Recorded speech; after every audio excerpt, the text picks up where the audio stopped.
Today's Locked On Thunder podcast. What contractual decisions does Oklahoma City still have to make? What would an expansion draft do to OKC? And the Thunder made a roster move.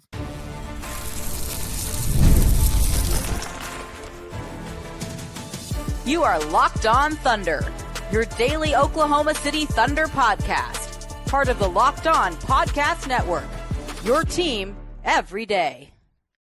Let's get it going on the Locked On Thunder podcast, on the Locked On Podcast Network, your team every day. I am your host, media member and beat writer for Thunder on SI, Rylan Stiles. Follow me on Twitter at Rylan_Stiles. Follow the show on Twitter at LOThunderPod. Email the show, LOThunderPod@gmail.com. On today's show, we're diving into a roster move that Oklahoma City made this afternoon. We're answering your mailbag questions, which go in a variety of ways. We're talking expansion draft. We're talking upcoming contracts. Russell Westbrook is in the mix. So much more on today's show, where we really, turn it over to you to drive this show on this last day of July. Still trying to make it through the absolute dog days of the NBA off season. So the Thunder did make a roster move today, but it's not one that you should really read too much into. They did sign Malevy Lyons to an Exhibition 10 contract, training camp deal. This is going to be just something that you do administratively with Lyons. He's not going to be on a standard contract. He does not have the last two-way deal. In the offseason, you're allowed to carry 21 players. Every team, including the Thunder, maximize that roster, especially as you get closer to the training camp portion of the season. You need training camp bodies. You need bodies to play in the preseason. Look, the Thunder's preseason schedule is jam-packed, right? Like, they have a back-to-back in the preseason. It's a lot for OKC. So they're going to have to utilize 21 spots. So you're going to continue to see moves like this where they're bringing in guys, cutting guys, bringing in guys, cutting guys. And what it allows you to do is gain or maintain G League rights. So this is going to be a move that would put Lyons in line to be back with the OKC Blue, where he had a very successful season with the Blue. And he had a very successful summer league. Like, Lyons is an interesting piece, just not at the NBA level, but he does fit what the Thunder want out of a G League player. Like, you look at what he did last year in the G League. He averaged, 10 points, 7 rebounds, 2 assists, and a steal in 26 minutes of work. He also had 6 games for the actual Thunder last year before he got cut and sent down to the G League. And in those 6 games, it was nothing. He played in the midst of blowouts. But in Summer League this season, he averaged 10 points, an assist, 5 rebounds, a steal. Like, he was good in the Summer League. He's good in the G League. Positionally, he really fits with what OKC likes to do on both ends of the floor. The Blue play the exact same style as the Thunder. And I'm a big proponent of this move because it all centers around the G League and the developmental track of this roster that you're going to have to continue to invest in the G League if you're OKC. I know that the, further you go, right, as NBA champions and you're trying to cultivate this dynasty, the more distant you get from talking about the D word, right, development. But this Thunder roster is so crowded in its rotation, and they still have such a bevy of young players that the G League will still be ever important, especially for Brooks Barnhizer, especially if we're continuing to find out what do you have in a Brandon Carlson, that adding to your G League team like this move with Lyons will be big. But I do not want it to be confused. They did sign Lyons. Don't concern yourself too much with what this means for October 21st when the season opens up and the Thunder are getting their rings. He's not going to be on the roster. He will be a part of the system, hopefully, right, with the G League, but he will not be on the actual Thunder roster. This is just administrative stuff as you can carry 21 players heading into the season. But it will be a big deal for training camp and for the G League. And now, with that bit of housekeeping out of the way, we do turn it over to your mailbag questions. The first one from Braxton Reynolds. Should OKC extend Lu Dort now or decide what to do next off season? Yeah, I think that you wait it out with Lu. I'd be pleasantly surprised, but surprised if they figure out an extension from now to the start of the season. And then once you get into the season, typically those conversations get delayed, although you have seen it in the past, right? Caruso was extended in the middle of the season. His was a bit different because he didn't become eligible to talk about extensions until the season began. So you kind of had to, again, administratively wait, even though you kind of knew what to expect with Caruso in those talks. With Lu, I think that you wait till next off season. I am very curious how they go about handling Lu Dort's next contract. A lot can change between now and the summer. And a lot can change between now and like when you make this decision for once and for all with Lu. But I do think that if I had to bet, the Thunder will re-sign Lu Dort. And in terms of the contract figure, it's tough to put a number on it for a multitude of reasons. The first one being, we've been guessing about the salary gap, and it's been typical that you can just kind of put that 10% escalator every single year. This year came down 7%. So like the salary cap, we're not sure what to expect. As the new TV partners trigger in, though, you would imagine it goes back to that 10% increase.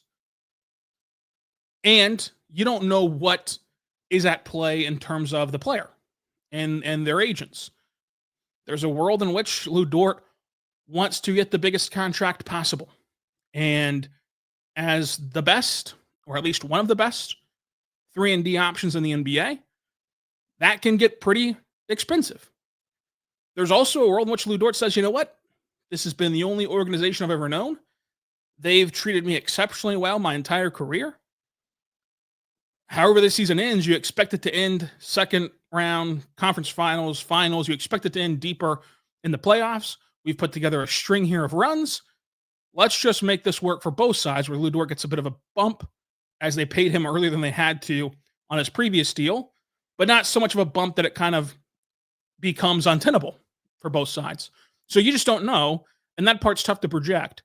So I struggle to put an actual contract figure on Lu, because I think that of all the players you could realistically see it being advantageous for both sides to maybe come in a little bit under market value, it would be Lu. But I do think that Lu Dort will be back in OKC. But I do think it's also a conversation for next offseason and to get that done in the summer. We'll go now to Thunderous number 1. If you work under the assumption that the team wants to re-sign Ousmane to a team-friendly deal, what would a likely path and timing look like? So I think that with Lu, with Ousmane, it's another thing like Lu, where it's just, this is a conversation for next summer. And I've talked about this a little bit over the last 2 weeks. The most likely case scenario for Ousmane Dieng is that he's not on the roster after the trade deadline. To me, that's the most likely path. Is at the trade deadline, perhaps you just dump him to a team that could give him more minutes and wants to take a flyer on him ahead of restricted free agency. Perhaps you attach assets to him and try to slightly upgrade your roster. But at the end of the day, around the All-Star break, Ousmane is no longer in OKC. That's like the most likely outcome. I think the most, the outcome that people should root for in Oklahoma City is that Ousmane works out when you do re-sign him next summer, because at that point, he'd only have one complete season in the NBA, in the sense of a complete contributing season. And that would look like a very, very, very low contract, right? That would be a very team-friendly deal. And you don't have a ton of guys who are Ousmane's archetype. If Ousmane hits, he's a 6'10", 220, true power forward who can truly defend 1 through 4, and in a pinch can be a small ball 5, in the sense of you wouldn't want to build a lineup around Ousmane being the 5. But if you get out of sorts as a team that likes to switch a lot, he's not going to be, they switched Ousmane to the center, the possession's over, the center's going to go up and just dominate Ousmane. He's physically capable of walling up at the rim and deterring shots there. The thing that has to click for Ousmane is all about the mental side of the game. Because I think that you look at him, he has improved his body every single year in the NBA. You expect another jump this offseason of him improving his body. He's got NBA talent. Like if you just look at his defense right now, his defense is NBA role player ready. His defense is really good, but it's the offensive side of things that limits him. And last year, he had one of his best years shooting off the catch, but it was a very small sample size. So he's got to have a higher volume, but maintain that consistency shooting off the catch. He's got to figure it out at the rim. The layups were brutal last year for a guy his size with his skill set. And that comes down to the word that Mark and Cam Woods, who is the Blue head coach, uses every single time you talk to one of those guys about Ous. And every single time that I ask about Ous, they always say the same word, force. And he needs to play with more force. He needs to understand how to use his frame. He needs to understand how to mix it up down low on the glass and at the rim as a finisher and get involved more in the sense of cutting with a purpose off the ball. And when you break it down like that, in theory, those should be pretty obtainable goals, right, for Ousmane Dieng. You're not really asking him to reinvent the wheel this season. You're asking it to all come together.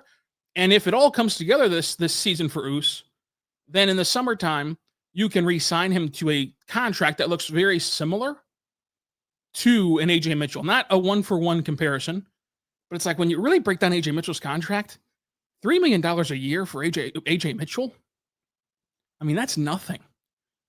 And that's just a drop in the bucket.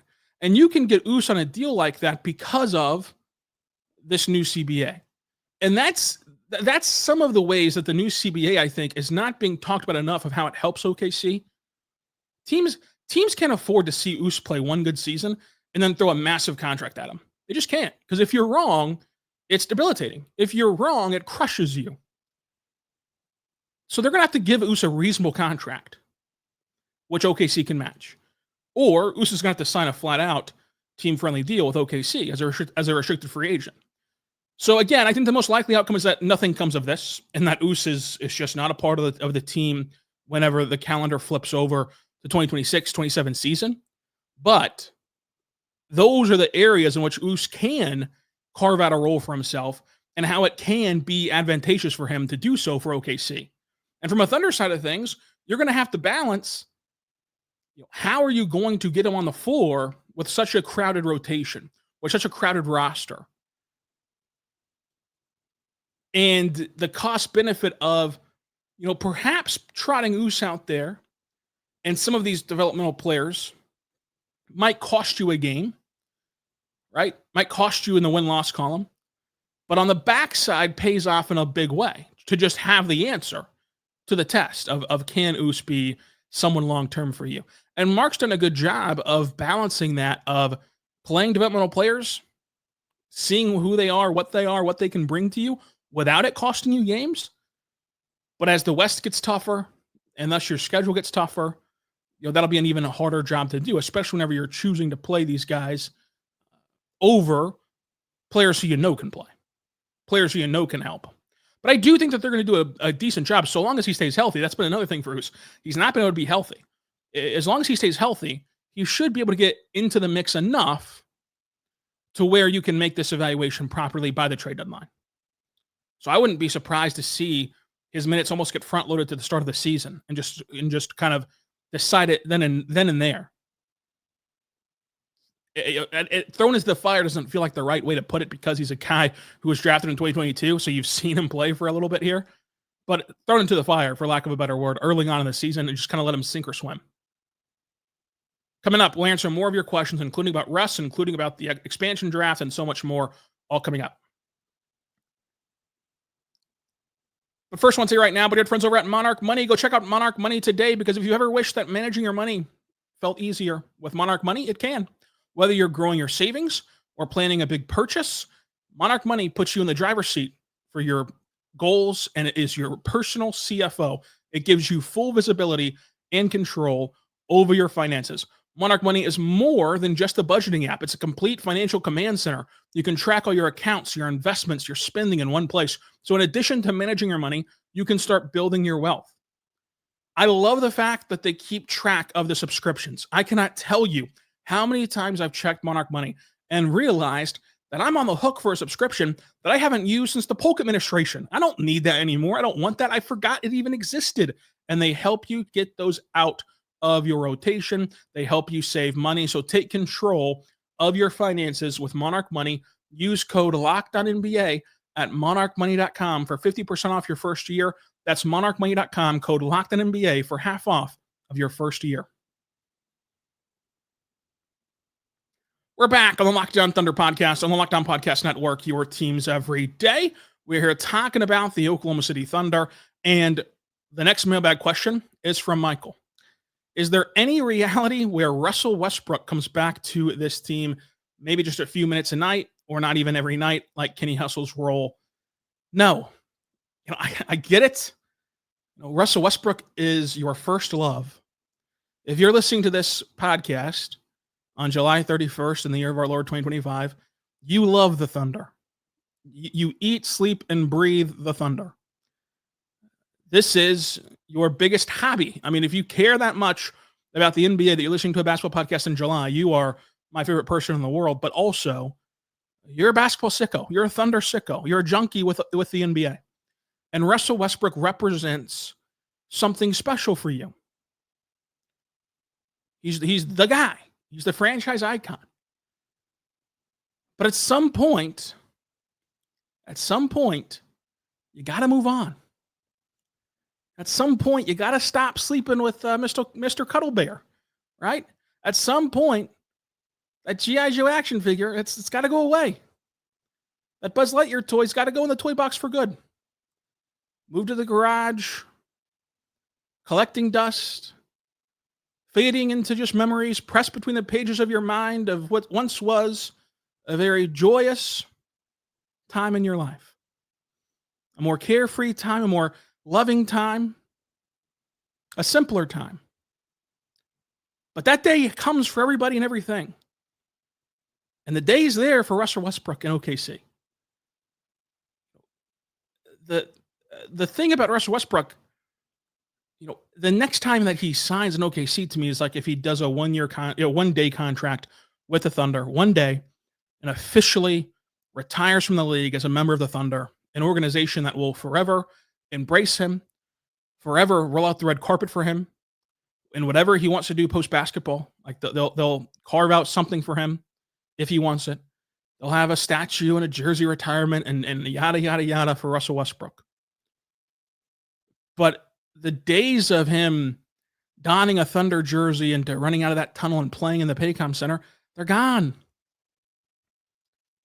And if there's one thing that you know about Russell Westbrook, he doesn't want a Kenrich Williams type of role where he just sits on the bench and is in a malaise half the season. And, for as good as he was with Denver, you saw it. You saw that there's still a part of Russ's game where you can't put the toothpaste back in the tube. And you also saw that, he's not a very additive player to the Thunder in the sense of his contributions and the difficulty of playing him off the ball. And you can say, well, what about the secondary unit? Okay, yeah. Well, what if he's a bench guard for OKC and he runs the secondary unit? Sure. But you also have AJ Mitchell, you have Nikola Topic, and you already have such an albatross around your neck of trying to repeat. And this is going to be very different for this young team. This young team goes from the hunting to the hunted. This young team will have to go through many spectacles throughout this season as the reigning champions. Every loss is going to be questioned. It's like, well, is Denver is Denver the new kings of the West? If they beat the Thunder in Game 3, the discourse around this team is going to change. The spotlight around this team is going to change. And Russell Westbrook is such a personality that it's like that would create such a unnecessary sideshow whenever the juice is not worth the squeeze. The difference in this team winning is not Russell Westbrook. You can make the argument it'd make the team worse, frankly, if we're just going to be honest about Russ, which is hard to do. I know that in this market, it's the hardest market ever to be realistic about Russ. You can make the argument it makes you worse. The storyline of whose team is it? And it sounds silly right now, but it was also silly to act like Carmelo Anthony was above coming off the bench. when you get a player of the caliber of Russ, it's just different. The media coverage is different. The emotions are different. I mean, for God's sake, you guys gave him a standing ovation in the playoffs. In the playoffs. Like, it would just be a weird dynamic that you cannot, to me, add into this team. That you shouldn't want to. Because again, for all of the sideshow stuff, some good, some bad, for all the sideshow stuff, what does it do on the basketball court? It doesn't improve your roster. It really doesn't. And I hope that Russ makes it work, this season, and that hopefully the Kings, who are trying to get off of Devin Carter for the likes of Russell Westbrook and Malik Monk, that's a bit weird, but I hope that they do find a way to bring in Russ, so that way Russ's career continues, and that he gets to play in California, and that he gets to have a role on a team that's a postseason hopeful in Sacramento. But it's just not in OKC. It's just not. And it's time to give it up. It's time to retire your Buzz Lightyear figurines and move on. Oscar says, when Cason Wallace's new rookie contract extension kicks in a couple of years, will the Thunder be able to extend him? Will the Thunder have to keep Lu Dort? Will the Thunder have to trade Lu Dort to keep Cason Wallace? It's not as cut and dry as that, as like one or the other. There is a world in which, Cason Wallace could make it more palatable to move on from Lu Dort. If you wanted to skew younger and you wanted to skew with like Cason's upside as a more complete player, if you will, in the sense of like there's just more possibility for Cason to be a rim finisher than Lu, obviously, to be an on-ball player than Lu, obviously.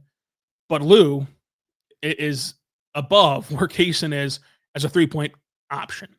And it goes deeper than the percentages. Obviously, Lu shoots a really good percentage from three. I mean, he's been shooting 40% from three for a couple seasons now. But it's not just the 40% from three that makes him a better three-point shooter than Cason. It's the ability to go 1 for 10 and then turn in a 7 for 8 night. It's the ability to start 1 for 4 and then in the night 10 for 12. Whereas with Cason, it's a lot of 2 for 3s. It's a lot of 3 for 6s. It's a lot of 4 for 5s. And you saw it in the playoffs. Like at some point, you just need a guy who's going to launch them and not care, and just launch that pill. Because there is an area where people talk about guys being ignored offensively and in the wrong lens. Lu Dort's not ignored offensively because he's a bad three-point shooter. That's been statistically wrong for a long time now in his NBA career. He's ignored because you've just got to leave somebody open. Like when he's flanked by Shea and J-Dub and Chet, you've got to pick somebody to leave open.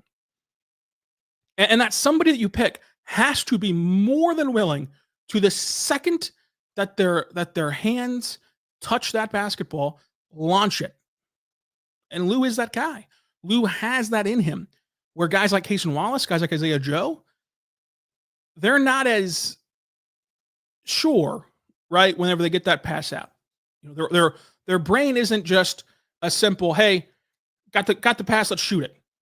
They're trying. The game has not necessarily slowed down for them to that degree, where once they get the ball, you can see it. They're trying to process. Okay, is this a time to shoot? Is this a time to make the next pass? Is this a time to attack off the catch? With Lu, it's just 90% of the time just going to launch the three. And yeah, it can lead to some bad three-point shooting nights, but it can also lead to saving your season in Game 5 against Denver. Whereas if you replay that game and you need somebody to step up in Game 5 against Denver and just launch threes and save your season, you feel way more comfortable with Dort doing that than Cason Wallace. So I don't think it's as simple of a kind of one-for-one swap of those two guys. And then it comes down to the finances too, of just what if Lu Dort takes a little bit less money to do something special in OKC? Not that he's required to, not that you would demand that from him or expect that from him, but what if? So I don't think it's a one or the other type of aspect, but I do think that the Thunder should do everything it takes to retain Cason Wallace.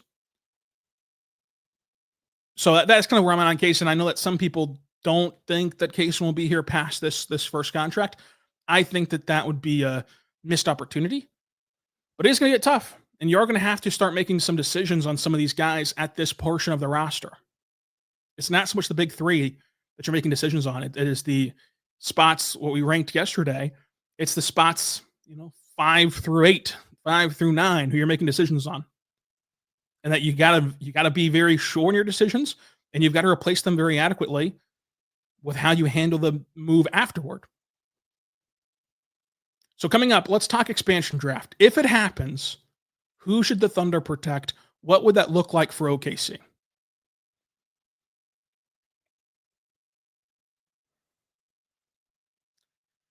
We're back on the Locked On Thunder podcast on the Locked On Podcast Network, your teams every day. Here talking about the OKC Thunder. And Thunder, or Thunda underscore, says expansion draft, you get to protect 8 guys. The NBA has removed the first round pick loophole. So who do you protect and why? So, the expansion draft would be where every team protects 8 guys, and the expansion teams can just take 1 player from every team in this draft to fill out their roster. And there's a loophole where if they try to select a player from your team, right? If you're the Thunder, let's say they try to select Wiggins, and you'd prefer to keep Wiggins, you can say, hey, what if we just gave you a first round pick instead? And we keep Wiggins, but you get the first round pick. Would you rather have that? And I think that would come down to, in terms of they're not going to take away the loophole. So the answer of if an expansion team would do that would, I think, come down to largely how talented that draft class is once you get to it. For example, the 2024 draft, I probably would just take the good NBA player that was left unprotected. But in last year's draft and in the 26th draft that's coming up, I'd want the draft pick instead if I was an expansion team. So for the sake of this exercise, you're going to have to only protect 8 guys. Then that leaves the rest of your roster susceptible to being drafted. Now, you can only have 1 guy chosen in the draft, so you're only going to lose 1 of the guys that you don't protect. But to me, I would default to my yesterday rankings of my top 8 just being a simple 8 with 1 surprise of AJ Mitchell being the 8th guy.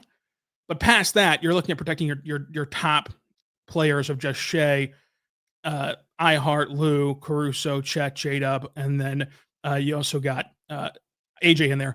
Now, when it comes to actual expansion draft time, that's just about talent. When an actual expansion draft, you could theoretically leave Isaiah Hartenstein unprotected because of the contract situation and protect someone who you have more control over. But I don't think that, we need to get into all that until we actually see the logistics of this new expansion draft format, where they might change things in the sense of how many you can protect. They might change things in the sense of how the contracts are going to work on the other side of the draft. So it's kind of that part gets a bit tricky. So that's why I would default to yesterday's roster rankings, which, if you care, myself and Michael Martin, we ranked all 17 players on the roster. So we go really in depth on every single member, and you can kind of see the rankings that we have, which would give you who I think is the top 8, thus who I think is worth protecting on this team. But expansion is really interesting from a standpoint of the revenue that it brings in for teams. And it's kind of baked into the cake of whenever you're looking at the Thunder getting more expensive, they're going to have all these revenue streams of expansion. They're going to have the new TV contracts kicking in this year. They're going to have a new stadium in which they didn't really pay for much of it. So all of that helps OKC retain its roster in the sense of financially. But you got to the Vegas press conference with Adam Silver, and this is the most unsure that it's ever seemed like. It used to be the expansion is for sure going to happen. Now they're kind of teetering on if it's going to happen or not. And Silver's meeting overseas, talking about bringing in a NBA Euro League. I don't know what's going to happen with all this. My gut still says they're going to do an expansion draft at some point and bring in 2 new teams to this league. But it is not as a default absolutely going to happen as it once was. Speaking of Michael Martin asks, favorite story or moment from the playoff road trip this year. So me and Michael and Clemente and Derek, we drove to every single playoff game of this entire playoff run. It was a lot of fun. It's very taxing. It was a lot of fun. And a fun fact, we've actually driven to every playoff round of this entire core, because last year we drove to New Orleans, and then, of course, Dallas was an absolute drive.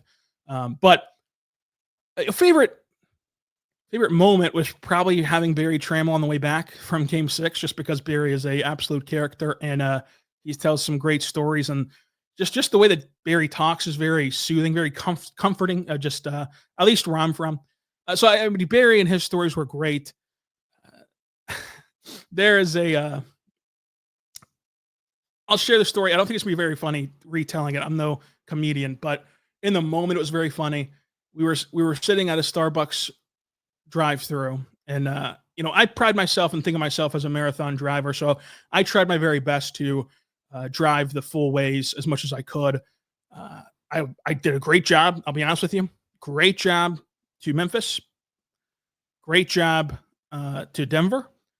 After the first 2 rounds, I did have to call to the bullpen a few more times than I would like to admit. But anyway, we're driving, and I've got it. So to be a marathon driver, I've got to stop at Starbucks a lot. So we stopped at Starbucks, got my usual iced caramel macchiato, great drink, and we're sitting there, and Derek is scrolling on his phone, and he is just perplexed by this Division II team whose mascot is the Mustang, and who's of course Mustang being a horse, and he shows Michael and I this picture of an obvious horse mascot logo. And Derek is just ripping into this logo, like, what is this? Nobody knows what this even is. And me and Michael are like, it's pretty blatantly a horse. Like, it's pretty blatantly a Mustang. And we of course nailed it because they are the Mustangs. And he was shocked that we could figure that, that code, Da Vinci's code or whatever. And so he goes, no, I know horses. Like, that's not a horse. I know horses. And I said, okay, Captain Horse. And then from there on out, we just kept calling him Captain Horse the rest of the time. So if you ever go to Derek Parker's YouTube, which you should, or Twitter, DParkOK, just today, comment on his YouTube videos or at him on Twitter, at Captain Horse. If you did that, I would for sure not only love you more than I love you right now, but follow you on Twitter if you care about that sort of thing. I would give you a personalized shout out, and I'd be forever indebted to you if you went and tagged Derek Parker on Twitter today at DParkOK and said Captain Horse. That'd be incredible if you would do that. We'll get to another Thunder question because I honestly probably should not have bored you with that story. The next one comes from our good friend and our great pal, Stash. Stash says, if this is Chris Paul's last year in the league, which he has teased like this is going to be his last run in the league, do you think that the Thunder should do something to honor his contributions to OKC basketball?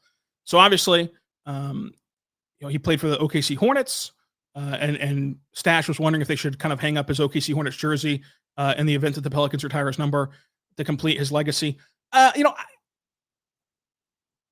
Me personally, if I was running the Thunder, I would do this, hanging up his Hornets jersey away from like the Collison jersey, kind of off to the side on the opposite side of the court as the Collison thing, kind of over the away bench, just because there is a precedent for that in the league. Like the Heat retire Michael Jordan's number. They have Dan Marino's jersey hanging up. Like there is precedent for that. And I would have it as a symbolic retirement, not like a thing where no one can wear 3 again, but just as a symbolic nod to Chris Paul. But I do think that for the Thunder's taste, that's a bit too far. Knowing what we know about this organization, I think that that's a bit too far. I think at the very least, the Thunder should like give him a tribute video on the last day that the Clippers are in town this season, just kind of sending him off into retirement on this retirement tour if he officially announces it. Because again, all he's done so far is tease that this will be his retirement year. But if he officially makes it real that he is retiring at the end of the season, I would give him a video because he does mean a lot to OKC, not just the Thunder. He only spent 1 year with the Thunder. That year was great. He was a great mentor for SGA. But if you look into his community efforts with what he did whenever he was here with the Hornets, and look at what he's done just both times he's been in OKC with Langston, and how he's invested into the state and the community, he's worth honoring. At one of these games where the Clippers are in town to me. And you saw the reception that he got whenever he showed up to the playoff game, this year, and the whole building gives him a standing ovation. And that's where I really respect Thunder fans of just, you guys get it. Like you guys get all the little things. Like most fan bases, I don't think would understand like what Chris Paul means because he only played here for 1 year. And even that 1 year was like a COVID year where you didn't really do anything in the sense of like winning. Like you surprisingly made the playoffs and you lost in the first round in the bubble. But like most fan bases just cast it aside as like a one-off thing. This fan base, rightfully so, appreciates and understands what a massive presence that Chris Paul means for basketball in OKC. You can also look at kind of what he's talked about just as the city. Like, in my opinion, he was the first athlete to really legitimize OKC. Whenever he'd be asked about playing in OKC and playing in Oklahoma because of the hurricane, he like legitimized this as a sports city, as a community that you'd want to be in. And I think that it did go a long way in getting the Thunder in OKC. And a long way, of course, is relative, but I do think it helped the Thunder in their case study. So I would give him a video.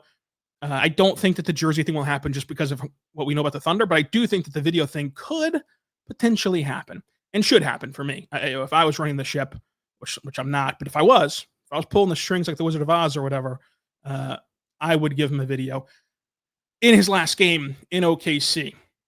So we have a lot more questions. You guys have been killing it with these questions.